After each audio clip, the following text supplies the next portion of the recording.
ఓం శ్రీ గురుభ్యో నమః. మొన్న పెద్ద మనిషి వచ్చి ఈ దేశ యువతకు ఓపిక ఉండటం లేదు అన్నాడు నాతో. తీరిక లేదంటే ఒప్పుకుంటాను, కానీ ఓపిక లేదంటే మాత్రం ఒప్పుకోను అని వాదించాను నేను. ఎలా చెప్పగలరు స్వామీజీ అని ప్రశ్నించాడు అతను.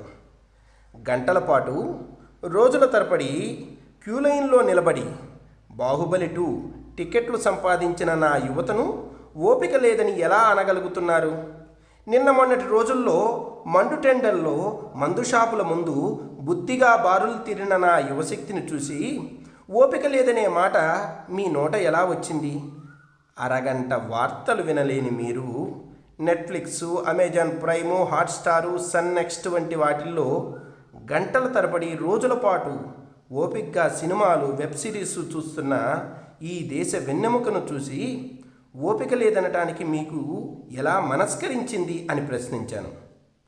అరగంట పాటు సాగిన మా వాద ప్రతివాదనలో ఉక్కిరి బిక్కిరై ఓటమిని అంగీకరించలేని ఆ పెద్ద మనిషి, అయితే ఝాన్సీ రాణి, రుద్రమదేవి లాంటి వీరవంతులు పుట్టిన ఈ దేశంలో ఆడవాళ్లలో ధైర్యం ఉండటం లేదనే సత్యాన్నైనా మీరు అంగీకరించి తీరాలి అని వాదించాడు. అంత తేలిగ్గా నేను ఊరుకుంటానా? మొన్నటి మండుటెండల్లో మందు షాపుల ముందు నిలబడిన బారుల్నే మరలా చూపించాను.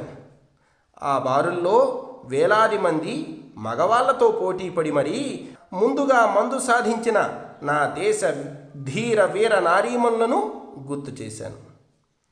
మరి మీరు మొదట్లో తీరిక లేదు అన్నారు కదా అని ప్రక్కకు మళ్లించాడు విషయాన్ని. నిజమే, తీరిక లేని మాట నిజమే.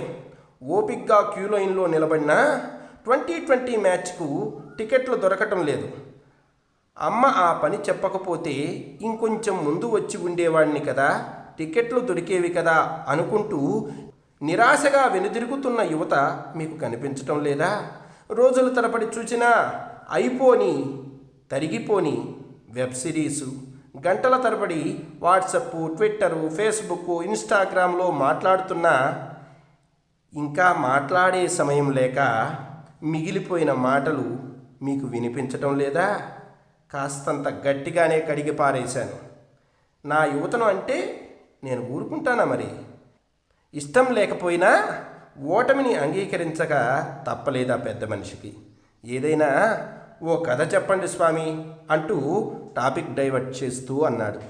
1 కాదు 2 చెప్తాను, తీరిక ఉందా అన్నాను నవ్వుతూ. ఓపిక ఉంది, తీరిక ఉంది, మొదలు పెట్టండి అన్నాడు ధైర్యంగా.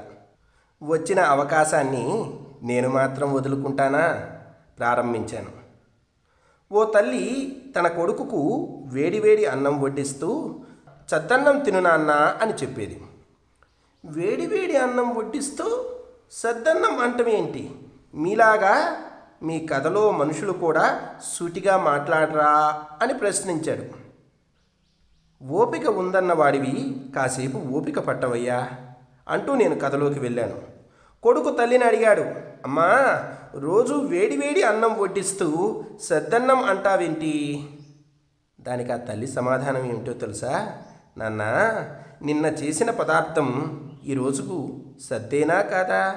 అయితే నిన్న తరంలో మీ నాన్న, మొన్న తరంలో మీ తాత సంపాదించిన ఆస్తిని పని పాట లేకుండా కూర్చుని నీవు తింటున్నది సద్దన్నం కాక మరేమవుతుందిరా అని ప్రశ్నించిందట. ఆలోచిస్తున్న పెద్ద మనిషిని పలకరించి 2వ కథ మొదలుపెట్టాను. ఓ గురువు దగ్గరికి తీసుకువెళ్ళాను. ఆ గురువు గారి దగ్గర ఓ యువకుడు పాదాభివందనం చేసి ఉద్యోగ ప్రయత్నంలో పట్టణానికి బయలుదేరాడు. దేవునికి దండం పెట్టినా, గురువుకు సాష్టాంగపడినా, అమ్మా నాన్నకు నమస్కరించకపోతే ఫలితం లేదు.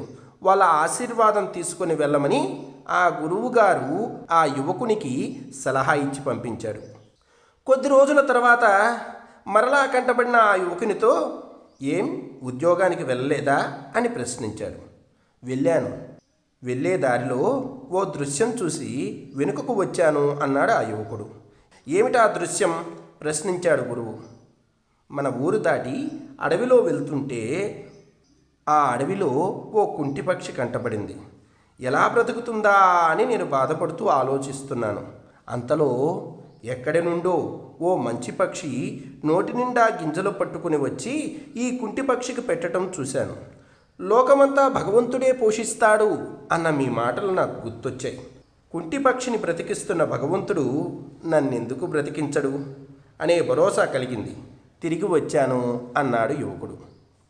నా వేదాంతం నీకు ఇలా అర్థమవుతుందా అని మనస్సులోనే బాధపడిన గురువుగారు పైకి మాత్రం నవ్వుతూ, నాన్న, నీవు కుంటి పక్షిని ఎందుకు ఆదర్శంగా తీసుకున్నావురా?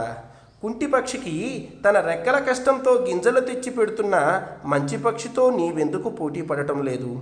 కుంటి పక్షిలాగా ఉన్న ప్రజలను, నీ పెద్దలను, నీ వారిని పోషించాలని నీకెందుకు అనిపించటం లేదు అని ప్రశ్నించాడు.